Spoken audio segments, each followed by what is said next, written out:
Drum and Bass is in Bournemouth, but Bournemouth, like I said in the last video, is on the coast.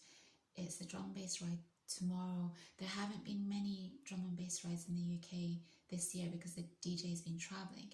So there's a risk that if I don't go tomorrow, that's it, there are no other ones. But I think I'm going to take the risk because Bournemouth is basically, it would take me, if I go to Heathrow and get the bus, Heathrow Airport, and get the bus from there, it'll take a couple of hours. Or I go into central London and get a train from probably Waterloo, I think it's Waterloo.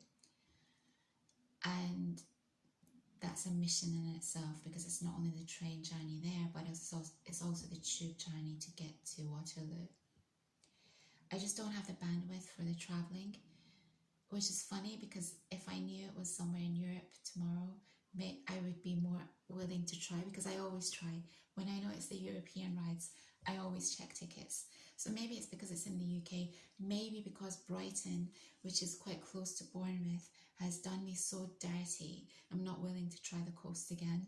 Maybe it's because it's going to be an all-day session and I just don't really have the time to give an all-day thing to it.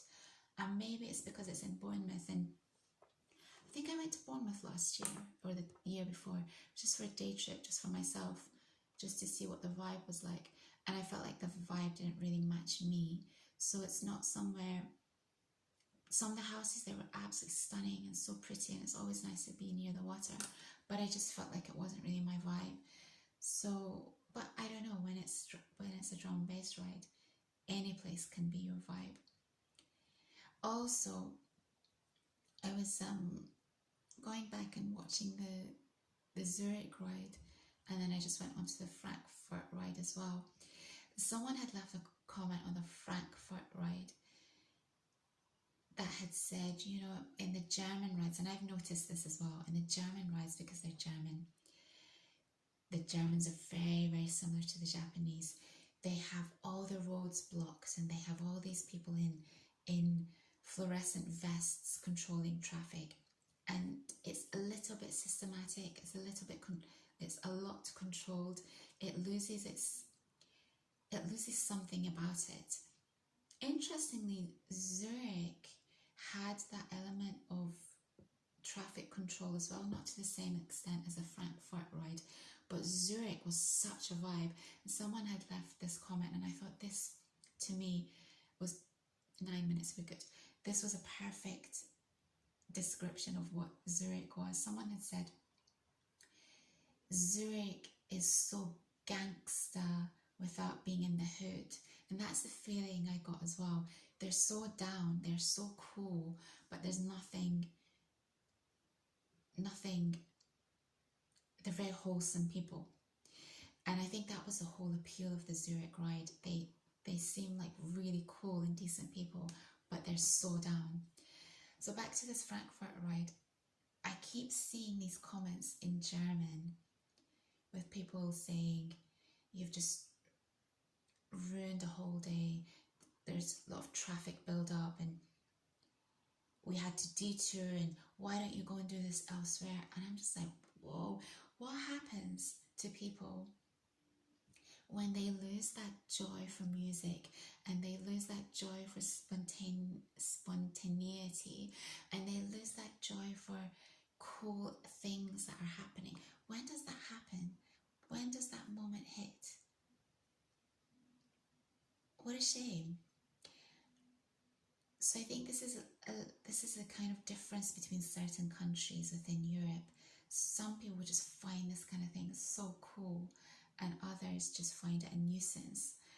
But yeah, I think that the Germans kind of go overboard with all the traffic control, and it does lose a little bit of the fun. The fun gets lost a little bit. Okay, I'm gonna go. I have so much other stuff to talk about, but maybe not today, maybe tomorrow. What else? Manosphere. I did want to talk about that. Should I do it in this video? Oh, no, I'll leave it. I will come back on maybe later or maybe tomorrow. Yeah. I hope you're all well, I hope you, wherever your sun is shining down on you. Oh, and I've been loving Love Island. Let me get this whole Love Island. I've just been loving the Love Island clips. The black girl called Mimi, I think she should win. She's just so elegant, and she's so calm, and her energy is so fab, and I'm just loving watching her. And she's just a nice person. And I think a lot of maybe the other girls are kind of jealous of her vibe and her energy. I feel like she hasn't made really, really close friendships in the house. And I think it's because people are kind of threatened by her loveliness and her energy and this elegance. She's like an African queen. I think her original background is Zimbabwean, but the way she carries herself and the way she conducts herself is so beautiful to me. And obviously, yes, Joey has the edge and he's being a little bit of a troublemaker, but I've just really enjoyed watching Joey as well. I think he's brought so much fun to the house. He's just fun. Interestingly, there have been a couple of thumbnails with him, and because him and Mimi have been having some issues, but with him and Mimi together in the thumbnail, and I think they look beautiful together. I really do.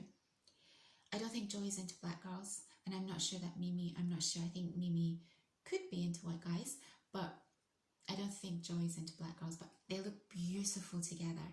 I mean, they look so good together.